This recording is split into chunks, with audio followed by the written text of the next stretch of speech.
আসসালামু আলাইকুম। আজকে আমরা দেখাবো যে উইন্ডোজ 10 অপারেটিং সিস্টেমে কীভাবে স্ক্রিন কিবোর্ড আনবে। আমরা চলে যাব উইন্ডোজ কি অপশনে। এখান থেকে আমরা সেটিংয়ে যাব।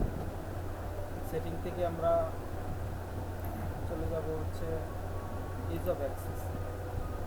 ইজ অফ অ্যাক্সেস থেকে আমরা নিচে আসবো কিবোর্ড।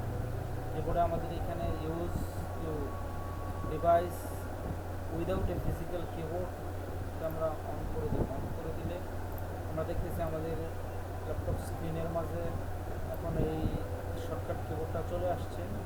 আমরা এইখান থেকে আমাদের যে টাস্কবার আছে একদম ক্লিক করে ইনটু টাস্কবার দিয়ে দেবো। তাহলে আমাদের এখান থেকে ক্রস দিলেও আমাদের এখানে থেকে বলবে। আবার আমরা ইচ্ছা করলে ক্রস দিব, এখানে চলে আসবে। আর যদি আমরা এখানে ইনটু টাস্কবার না দিই তাহলে আমরা আবার আমাদের ওইখান থেকে আনতে হবে। Thank you.